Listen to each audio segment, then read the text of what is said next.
स्वागत है आपका आईएनएस एनिमेशन टीवी पर। यहाँ आपको मिलेंगी बच्चों की दिलचस्प कहानियाँ, गीत और कविताएं, हर वीडियो में नया रंग, नई सीख। तो चलिए शुरू करते हैं एक नए सफर की कहानी।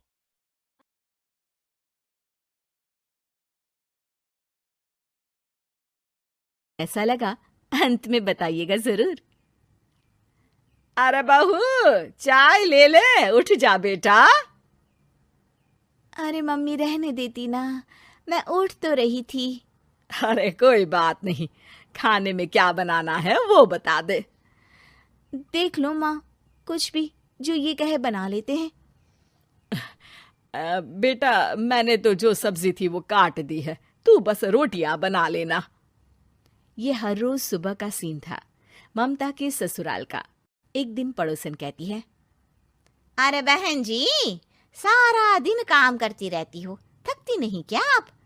बहू क्या करती रहती है सारा दिन? अरे वो भी कुछ ना कुछ करती ही रहती होगी। अब इतनी भी बूढ़ी तो नहीं हूं मैं जो बैठ जाऊं कि सामने काम पड़ा है और मैं बैठी रहूं।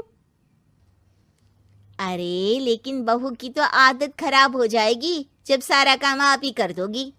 अरे ठीक है ना, कम उम्र में हमारी भी शादी हुई थी। अब आजकल के पढ़ने लिखने वाले बच्चों को सारी जिम्मेदारी लेने में भी तो वक्त लगता है। बहू है तो क्या हुआ, मेरी बेटी की उम्र की ही है ना। एक उसे भी देख लो, चाय बनाने के सिवा आता ही क्या है। ममता से सारी बात करती है। हाँ मम्मी जी ही ज्यादा काम करती हैं, इसमें कोई दो राय नहीं है। लेकिन मैं भी क्या करूं, ऑफिस और घर के बीच जो वक्त मिलता है उसी में काम कर लेते हैं, है ना? दिन बीत रहे थे। सास बहू के बीच की बॉन्डिंग अच्छी थी, लेकिन जब बहू माँ बनती है तो जो थोड़ा बहुत काम किया करती थी वो भी छोड़ देती है। बहू ये ले, तेरे लिए बनाया है, इसको खाने से बच्चा और तू दोनों स्वस्थ रहेंगे। ठीक है माँ जी। माँ जी, वो बच्चे के लिए गद्दे जो सूख रहे हैं ना छत पर, जरा ले आइए ना। तभी वहां पति आ जाता है। अरे माँ रुको, मैं ले आता हूं, तुम मेरा खाना लगा दो। माँ किचन में चली जाती है। पता है, बगल वाली डॉली है ना, वो लोग हमारी साइड के हैं। उसकी सास ने तो उसकी हड्डियों को मजबूत करने वाले लड्डू बनाए हैं। उसे भी बच्चा हुआ है ना।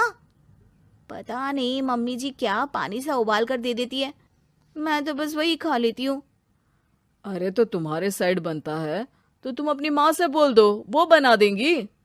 आहा, माँ की तबीयत ठीक नहीं रहती, तुम जानती हो ना, कैसे बनाएंगी वो? अरे क्या हो गया सासू माँ को?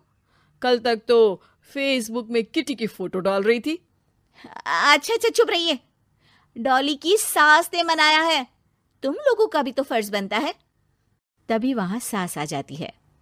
ये ले बहू गर्म पानी की बोतल, गर्म पानी पीने से पेट अंदर हो जाएगा। नहीं नहीं माँ जी, गर्म पानी पीने से प्यास नहीं बुझती। अरे पी लेना बेटा। वो बगल वाली डॉली को तो जानती है ना, जो तुम लोगों के साइड की है। तेरे साथ ही उसका भी बच्चा हुआ था।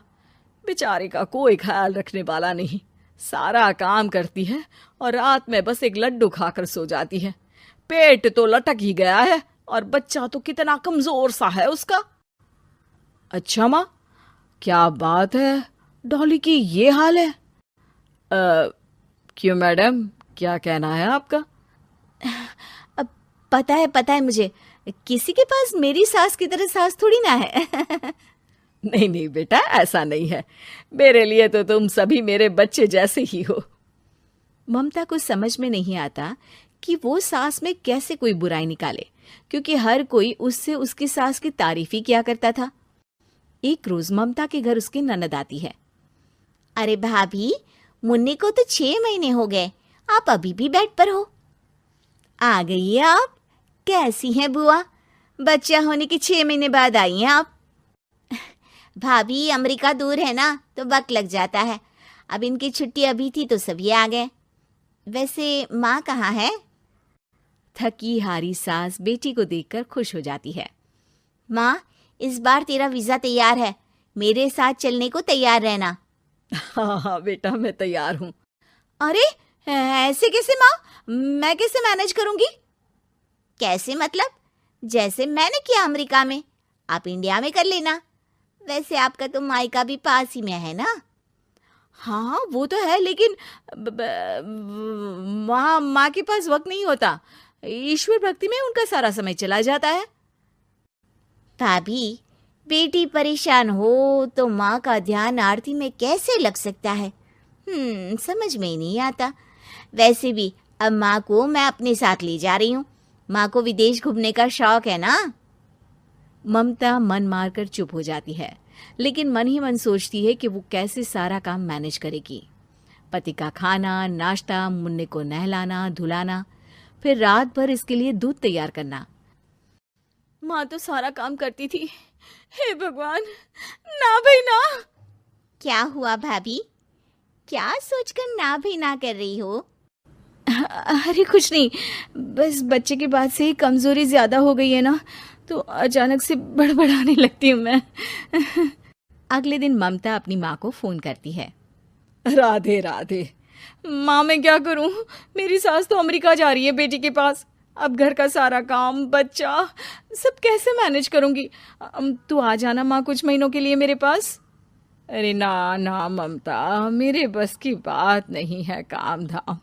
अरे तू तो जानती है ना, मैंने तो तेरे भाई की शादी भी गरीब गांव की लड़की से इसीलिए ही की थी कि वो चुपचाप घर का सारा काम करे। वैसे भी अब तो आदत भी नहीं रही मेरी काम करने की। ममता को माँ पर बहुत गुस्सा आता है। ठीक है माँ, देख लूंगी मैं, लेकिन मेरी मुसीबत के वक्त आप मेरा साथ नहीं दे रही है। अब भूल जाना मुझे। ममता गुस्से में आकर फोन रख देती है और रोने लगती है, लेकिन बेचारी करे भी तो क्या। अब सास और ननद दोनों घर का काम करते। नेहा आराम करती, लेकिन अब आराम में भी उसे चिंता रहती। और फिर वो दिन भी आ जाता है जब ननद का जाने का वक्त आ जाता है। भाभी मैं जा रही हूँ, अपना और मुन्ने का ख्याल रखना। ममता सास को देखती है और गले लगकर रोने लगती है। माँ जल्दी आ जाना। सास मुस्कुराकर कहती है, कहाँ से ममता, मैं कहीं नहीं जा रही।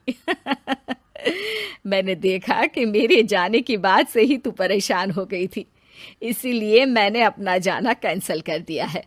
तू चिंता ना कर, मैं तेरे साथ ही रहूंगी। ममता को अपनी माँ की बात याद आती है कि कैसे उसके कहने पर भी ममता की परेशानी को समझने की बजाय उसने मना कर दिया, जबकि सास ने बिना कुछ कहे बहू की समस्या पढ़ ली। हाँ माँ, हम सब साथ चलेंगे बाद में दीदी के घर अमेरिका।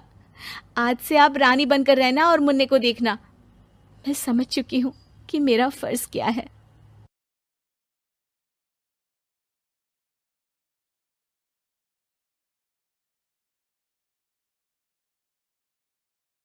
अगर आपको यह वीडियो पसंद आया हो तो लाइक करना ना भूलें, अपने दोस्तों के साथ शेयर करें और हमारे चैनल एनएस एनिमेशन टीवी को सब्सक्राइब जरूर करें।